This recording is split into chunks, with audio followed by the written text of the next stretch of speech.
जब एक अभिजात्य वर्ग, एक प्रभु वर्ग करोड़ों लोगों से उसका सबसे कीमती अधिकार छीनने की कोशिश कर रहा है कि 22 बरस के बाद आप ये कर रहे हैं।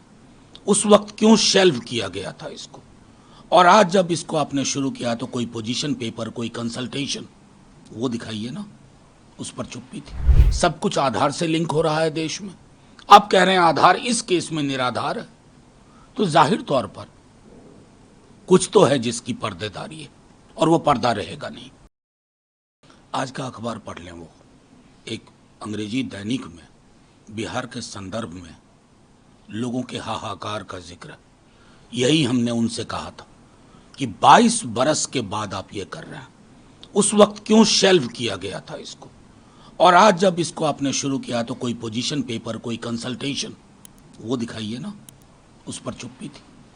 उन्हीं के जुबान से निकला कि 20% लोग बिहार से बाहर के रहते हैं, हमें देखना होगा कि डुप्लीकेशन का क्या है, वगैरह वगैरह कई उदाहरण देके उन्होंने बताया। और तब से हम कह रहे हैं निशाने पे वो लोग हैं जो गरीब हैं, पिछड़े हैं, मुसलमान हैं, अल्पसंख्यक हैं। वो सूरत में रहते हैं, होशियारपुर में रहते हैं, लेकिन पर्व त्योहार के अलावा चुनाव में जरूर आते हैं। 20-20 बरस से बाहर हैं, लेकिन वोटिंग यहीं करते हैं। आप उनको इस वक्त जाओगे, 2 बार आपका आदमी जाएगा, वो घर में नहीं मिलेगा, आप उसको खारिज कर दोगे। तो ये दाखिल करने की योजना नहीं है, बेदखल करने की योजना है, और इतिहास गुनाह सबका नोट करेगा। मैं समझता हूं अभी भी अपील है चुनाव आयोग से। मैं तो कई सवाल हमने पूछे, बिंदुवार, एक का भी जवाब नहीं। ये जो 11 दस्तावेज की फेहरिस्त है, ये दिव्य ज्ञान कहां से प्राप्त हुआ? सब कुछ आधार से लिंक हो रहा है देश में।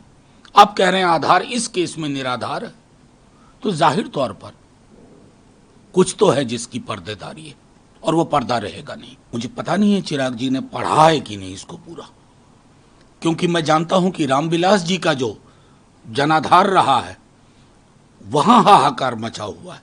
अगर उस हाहाकार की गूंज उन तक नहीं जा रही है दिल्ली दरबार की मजबूरियों के कारण, तो मैं क्या टिप्पणी करूं, जनता बता देगी। देखिए, मैं सीधी सी बात कहता हूं कि चुनाव आयोग की मंशा में पारदर्शिता अगर होती तो इस तरह के कोई भी निर्णय से पूर्व एक सघन बातचीत का अभियान चलता, वो नहीं चला।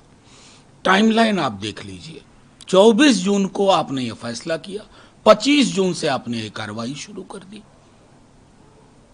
People were taken by surprise, shocked. और मैंने कहा ना कि उस अंग्रेजी दैनिक को तो आज पढ़ें, हम काफी कुछ दस्तावेज सौंप के आए, उन दस्तावेजों पर गौर करें। ये सिर्फ दलों का व्यक्तिगत मामला नहीं है, एक ऐसा क्षण है हमारे देश की राजनीति में जब एक अभिजात्य वर्ग, एक प्रभु वर्ग करोड़ों लोगों से उसका सबसे कीमती अधिकार छीनने की कोशिश कर रहा है।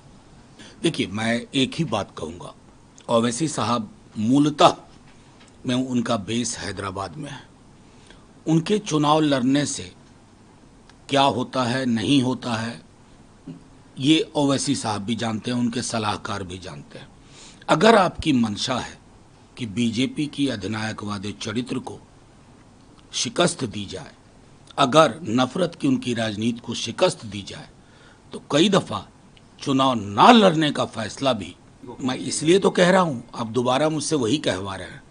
कई बार चुनाव में ऐसे क्षण आते हैं जब आपका ना लड़ने का फैसला तेजस्वी जी के नेतृत्व में पूरे महागठबंधन को, मैं समझता हूं कि आप उस संदर्भ में सोचिए कि महागठबंधन ने एक लंबी लकीर तेजस्वी जी ने खींच दी है। इस लकीर को समझते हुए मैं आग्रह करूंगा माननीय ओवैसी साहब, ये चुनाव बहुत महत्वपूर्ण है, देश की राजनीति को भी निर्धारित करेगा। आज राष्ट्रीय कार्यकारिणी की बैठक है राष्ट्रीय जनता दल की, क्या कुछ? देखिए, आज राष्ट्रीय कार्यकारिणी है, कल राष्ट्रीय परिषद और खुला अधिवेशन है, और ये चूंकि चुनाव का वर्ष है तो तमाम चीज़ें, हमारी पॉलिटिकल लाइन क्या है, सोशल जस्टिस पे क्या लाइन है, इकोनॉमिक इश्यूज़ पे क्या है, विदेश नीति, क्योंकि हाल में हमने उस संदर्भ में भी काफ़ी इनएडिक्वेसी देखी है, तो पूरा दल उस पर विमर्श करेगा।